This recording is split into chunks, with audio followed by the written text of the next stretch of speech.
নমস্কার, আপনারা দেখছেন দুর্গাপুর নিউজ টিভি। আজ 5ই মে রবিবার। জানাবো আজকের বিশেষ সংবাদ। শুরুতেই শিরোনাম। কলকাতার এক নামী স্কুল ক্যাম্পাসকে ঘর বানিয়েছে সুদীপ। অভিভাবকেরা অতিষ্ঠ, কমিশনে তাপস। সিএ ফর্ম পূরণ করলেই বেনাগরিক, একাই প্রচারে বলা করে ব্যাপারে গ্রেপ্তারির দাবি লকেটের। বিজেপির পরিকল্পিত চক্রান্ত, সন্দেশখালীর স্টিং ভিডিও হাতিয়ার করে তোপ অভিষেকের। ভোট প্রচারে শিশুদের ব্যবহার, অমিত শাহের বিরুদ্ধে কমিশনে নালিশ কংগ্রেসের। বিজেপির পরিকল্পিত চক্রান্ত, সন্দেশখালীর স্টিং ভিডিও হাতিয়ারে তোপ অভিষেকের। বিজেপির পরিকল্পিত চক্রান্ত, সন্দেশখালীর স্টিং ভিডিও হাতিয়ার করে তোপ অভিষেকের। ভোট প্রচারে শিশুদের ব্যবহার, অমিত শাহের বিরুদ্ধে কমিশনে নালিশ কংগ্রেসের। কুণালের বিদ্রোহে বিপদ, সমঝোতার পথে তৃণমূল। বৈঠক শেষে গান গাইলেন তৃণমূল নেতা। আমার স্তর বিকৃত হয়েছে, সন্দেশখালীর ভাইরাল ভিডিও নিয়ে মুখ খুললেন গঙ্গাধর কয়াল। ওরা লিড পেলে নেড়া হব। ভোটের 72 ঘন্টার আগে মুর্শিদাবাদের তৃণমূলকে চ্যালেঞ্জ কংগ্রেসের। লজ্জা হওয়া উচিত। শ্লীলতাহানির ইস্যুতে রাজ্যপালকে সিসিটিভি ফুটেজ চ্যালেঞ্জ অভিষেকের। আসছে বিস্তারিত খবরে। সন্দেশখালীর ভাইরাল ভিডিও নিয়ে মুখ খুললেন খোদ গঙ্গাধর কয়াল। বললেন তার বিরুদ্ধে চক্রান্ত এবং ষড়যন্ত্র করে বানানো হয়েছে ভিডিও। হাই টেকনোলজির মাধ্যমে তার কণ্ঠস্বর বিকৃত করা হয়েছে বলে অভিযোগ করেন তিনি। তার এই বক্তব্যের পর সন্দেশখালী নিয়ে নতুন করে শুরু হয়েছে আলোচনা। শনিবার সকালে একটি ভিডিও ছড়িয়ে পড়ে সামাজিক যোগাযোগ মাধ্যমে। ভিডিওতে এক গঙ্গাধর নামে এক ব্যক্তি বলছেন, সন্দেশখালীর সমস্ত ঘটনা সাজানো। শুভেন্দু অধিকারী তাকে টাকা এবং মোবাইল দিয়ে সাহায্য করেছিলেন। সকালের এই ভাইরাল ভিডিও নিয়ে এদিন বিকেলে গঙ্গাধর ফের মুখ খুললেন। বললেন, ভিডিওতে যাকে দেখা যাচ্ছে সেই ব্যক্তি আমি, তবে আমার কণ্ঠস্বর প্রযুক্তির সাহায্য নিয়ে বিকৃত করা হয়েছে। অন্যদিকে সন্দেশখালীর আন্দোলনের নেত্রী, বর্তমান বসিরহাট লোকসভা কেন্দ্রের বিজেপি প্রার্থী রেখা পাত্র বলেন, ভয় দেখিয়ে ওকে দিয়ে কথা বলানো হয়েছে। যা বলা হয়েছে তা সত্য নয়। ভোটের দিন আগে তৃণমূলকে চ্যালেঞ্জ ছুড়ল কংগ্রেস। ফরাক্কা ও শামশেরগঞ্জ বিধানসভা তৃণমূল লিড পেলে ন্যাড়া হবেন চ্যালেঞ্জ দিয়ে রাখলেন কংগ্রেস কর্মী জাভেদ আখতার। তবে তার চ্যালেঞ্জকে আমল দিতে নারাজ তৃণমূল। তাদের দাবি, রাজ্য জুড়ে উন্নয়ন হয়েছে, আর সেই উন্নয়নের ছোঁয়ায় দক্ষিণ মালদা তৃণমূল প্রার্থী জয় পাবে। 2019 লোকসভা ভোটে কংগ্রেস প্রার্থী আবু হাসেম খান চৌধুরী জিতেছিলেন ফরাক্কা ও শামশেরগঞ্জ বিধানসভার ভোটের লিডের ওপর নির্ভর করে। ফলে উত্তরবঙ্গের গেরুয়া ঝড় থমকে গিয়েছিল দক্ষিণ মালদাহ কেন্দ্রে। শনিবার দুপুরে শামশেরগঞ্জ বিধানসভার ধুলিয়ান পুরসভার 14 নম্বর ওয়ার্ডের হিজলতলার বাসিন্দা বছর 39-এর জাভেদ আখতার তৃণমূলকে চ্যালেঞ্জ ছুড়ে বলেন, 2019 সালে লোকসভার পুনরাবৃত্তি ঘটতে চলেছে ফরাক্কা ও শামশেরগঞ্জ বিধানসভায়। কংগ্রেস 2 বিধানসভায় লিড দেবে। তৃণমূলের ক্ষমতা থাকলে দক্ষিণ মালদা লোকসভার এই 2 কেন্দ্রে লিড দিয়ে দেখাক। তৃণমূল লিড নিতে পারলে মাথায় চুল কেটে ফেলে ন্যাড়া হয়ে যাব, রাজনীতি থেকে সরে যাব। লোকসভা ভোটের মাঝে রাজভবনে শ্লীলতাহানির অভিযোগে সরগরম রাজ্য রাজনীতি। সিভি আনন্দ বোসের বিরুদ্ধে শ্লীলতাহানির অভিযোগ তুলেছেন রাজভবনেরই এক অস্থায়ী মহিলা কর্মী। তার অভিযোগের ভিত্তিতে ইতিমধ্যেই লালবাজারের তরফে স্পেশাল এনকোয়ারি টিম বা সেট গঠন করা হয়েছে, যারা এই বিষয়ে খুঁটিনাটি দিক খতিয়ে দেখে রিপোর্ট জমা দেবে। ওই বিশেষ দলের রাজভবনে গিয়েও কাজ শুরু করেছে বলে খবর।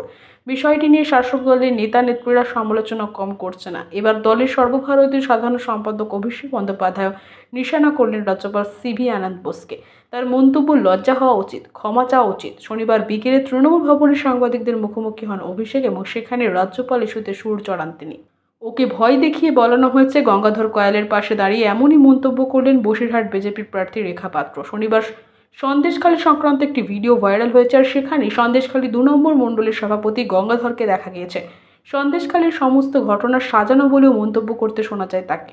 শুভেন্দু অধিকারী তাকে সাহায্য করেছেন এমনও দাবি করেন গঙ্গাধর, যদিও ভিডিওর সত্যতা যাচাই করেনি উত্তরবঙ্গ সংবাদ। ওই ভিডিও প্রকাশ্যে আসতেই তোলপাড় পড়ে গিয়েছে রাজ্যে। তৃণমূল সুপ্রিমো মমতা বন্দ্যোপাধ্যায়, অভিষেক বন্দ্যোপাধ্যায় সহ ঘাসফুল শিবিরের অন্য নেতারা ইস্যুতে বিজেপিকে আক্রমণ করেছে।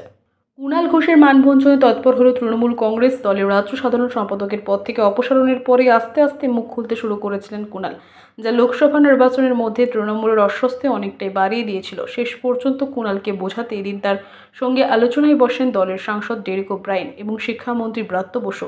এদিন দক্ষিণ কলকাতার ডেরেক ওব্রায়েন বাড়িতে প্রায় আধ ঘন্টা বৈঠক করে 3 নেতা। বৈঠক শেষে কুণাল বলে, বারবার বলেছি তৃণমূলে ছিলাম, আছি, থাকবো।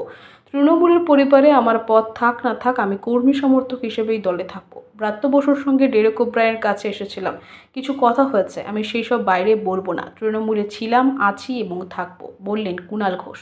এবার নির্বাচনী আচরণবিধি ভঙ্গের অভিযোগ খোদ স্বরাষ্ট্রমন্ত্রী অমিত শাহের বিরুদ্ধে। নির্বাচন কমিশনে নালিশ করে এলো কংগ্রেস। অভিযোগ, ভোট প্রচারে নজর কাড়তে শিশুদের ব্যবহার করেছে অমিত শাহ।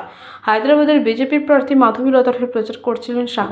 গত 1 মে হায়দ্রাবাদের কেন্দ্রীয় স্বরাষ্ট্রমন্ত্রী অমিত শাহের সভায় শিশুদের দেখা যায়। শুধু তাই নয়, সমাবেশ চলাকালীন এক শিশুর হাতে বিজেপির প্রতীকযুক্ত পতাকাও ছিল, যার নির্বাচনী আচরণবিধি লঙ্ঘন হয়েছে বলে অভিযোগ কংগ্রেসের। তেলেঙ্গানা প্রদেশ কংগ্রেস সহসভাপতি নিরঞ্জন রেড্ডি রাজ্যের মুখ্য নির্বাচনী আধিকারিকের কাছে অভিযোগ দায়ের করে শাহের শাস্তি দাবি করেছেন।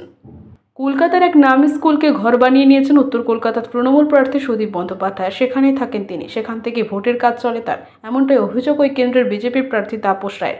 আর এই অভিযোগ নিয়ে নির্বাচন কমিশনের দ্বারস্থ হয়েছেন তিনি।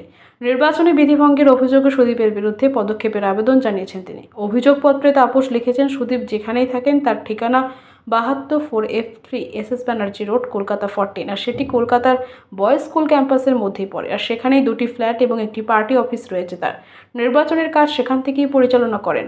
সুদীপ রাজনৈতিক প্রভাব খাটিয়ে জোর করে এলাকা দখল করেছে। ভোটের আগে সন্দেশখালী কাণ্ডে নয়া মোড়, ভাইরাল হয়েছে স্টিং ভিডিও। আর সেই ভিডিওকে হাতিয়ার করে শনিবার তৃণমূল ভবন থেকে তোপ দাগলেন তৃণমূলের সর্বভারতীয় সাধারণ সম্পাদক অভিষেক বন্দ্যোপাধ্যায়। তার তোপ, সন্দেশখালী বিজেপির পরিকল্পিত চক্রান্ত, বাংলাকে ছোট করার নির্লজ্জ চক্রান্ত। নির্বাচনী আবহে ফের শিরোনামে বসিরহাট লোকসভা কেন্দ্রের সন্দেশখালী।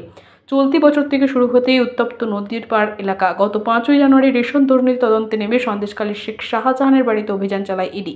আর সেই সময় শাহজাহানের অনুগামীরা তদন্তকারীর ওপর হামলা চালায় বলে অভিযোগ। আর এই ঘটনার জল গড়ায় অনেক দূর। অশান্তির আবহে অভিযোগ উঠে আসে, সন্দেশখালীতে একাধিক মহিলাকে ধর্ষণ করা হয়েছে, জমি কেড়েছে এলাকার বেতাজ বাদশারা। আর সেই অভিযোগের প্রেক্ষিতে মামলা শুরু করেছে সিবিআই।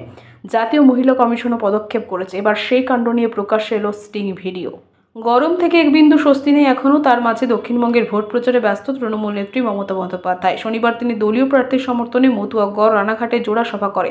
রানাঘাটে তৃণমূল প্রার্থী মুকুটমণি অধিকারীর হয়ে চকতহে নির্বাচনী প্রচার করতে দেখা যায় তাকে, এবং সেখান থেকে প্রধানমন্ত্রী নরেন্দ্র মোদীকে ফুটো ভাঁড় বলে কটাক্ষ মুখ্যমন্ত্রীর। পাশাপাশি রানাঘাটের বিজেপি প্রার্থী জগন্নাথ সরকারের বিরুদ্ধে তোপ থেকে তৃণমূল সুপ্রিমো মমতা মন্তব্য করেন, তার অনেক ছবি আগেই নেত্রীর কাছে এসেছে, আর সেই সব ছবি যদি সামনে নিয়ে আসা হয় তাহলে জগন্নাথ সরকারের গদি উল্টে যাবে। রানাঘাট কেন্দ্রটি মতুয়াগড় বলে পরিচিত, আর সেখানে নির্বাচনী প্রচারে সিএ এনআরসি বিরোধিতাকে যে হাতিয়ার করবে তৃণমূল সুপ্রিমো তা স্বাভাবিক। লোকসভা ভোটের আগে ধাপে ধাপে বিজেপি প্রার্থীদের নিরাপত্তা বৃদ্ধি করা হচ্ছে। এবার তৃতীয় দফা ভোটের আগে 6 জন প্রার্থীকে সুরক্ষা বাড়ানো হলো। আর সেই তালিকায় রয়েছে কৃষ্ণনগরের বিজেপি প্রার্থী রাজমাতা অমৃতা রায়।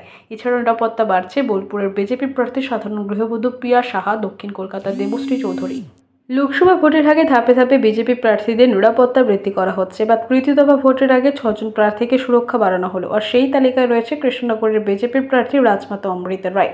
এছাড়া নিরাপত্তা বাড়ছে বোলপুরের বিজেপির প্রার্থী সাধারণ গৃহবধূ প্রিয়া সাহা, দক্ষিণ কলকাতার দেবশ্রী চৌধুরী, আরামবাগের অরূপ দিগার, উলুবেড়িয়ার অরুণোদয় পাল চৌধুরী, দমদমের শ্রীভদ্র দত্তর। তারা পাবেন এক্স ক্যাটাগরি নিরাপত্তা, এমনটাই বিজেপি সূত্রের খবর। এর আগে প্রথম দফায় বসিরহাটে রেখা পাত্র সহ 6 বিজেপি প্রার্থী নিরাপত্তা বাড়ানো হয়েছিল। তাদের এক্স ক্যাটাগরি সুরক্ষা দেওয়া হয়েছিল, অর্থাৎ প্রার্থীদের নিরাপত্তা দায়িত্বে থাকছেন কেন্দ্রীয় বাহিনীর 4 জওয়ান। শুক্রবার রাতে আবার উত্তর কলকাতার বিজেপি প্রার্থী তাপস রায়ের সুরক্ষাও বাড়ানো হয়েছে স্বরাষ্ট্র মন্ত্রকের তরফে। সিএ ফর্ম পূরণ করলেই নাগরিকত্ব হারাবে মানুষ, একাই গাড়ি নিয়ে গ্রামে গ্রামে ঘুরে মানুষকে বলছেন তৃণমূল বিধায়ক মনোরঞ্জন ব্যাপারী। মিথ্যে প্রচার চালানোর অভিযোগ, বিধায়ককে গ্রেপ্তার করা উচিত। প্রতিক্রিয়া হুগলি বিজেপির প্রার্থী তথা বিদায়ী সাংসদ লকেট চট্টোপাধ্যায়। লকেটের দাবি, সিএ নাগরিকত্ব কেড়ে নেওয়ার নয়, দেওয়ার আইন। গত লোকসভা ভোটে বলাগড় বিধানসভায় লকেট যা লিড পেয়েছিলেন তা হুগলি জয়ের সহায়ক হয়েছিল বিজেপির। 2021-এর বিধানসভা ভোটেও যদি হাওয়া তৃণমূলের পালে ফেরে, তারপর হুগলি নদী দিয়ে বহু জল গড়িয়ে গিয়েছে। দেশ জুড়ে জারি হয়েছে সিএ, যে আইন নিয়ে অত্যন্ত আশাবাদী বিজেপি। পত শিবিরের ধারণা ছিল সিএ দিয়ে বাংলার ভোটে বাজিমাত করা যাবে, কিন্তু আইন জারি হওয়ার পর সিএর খুঁটিনাটি নিয়ে অসন্তোষ দানা বেঁধেছে মতুয়াদের মনে। যদিও একেবারে শুরু থেকে সিএ বিরোধিতায় অনড় অবস্থান নিয়েছিল তৃণমূল, পথে নেমেছিল তৃণমূল নেত্রী। এবার ভোটেও মমতার প্রতিটি রাজনৈতিক বক্তৃতায় একটি অংশ জুড়ে থাকছে সিএ প্রসঙ্গ। খবর এখনকার মতো এই পর্যন্তই। ধন্যবাদ।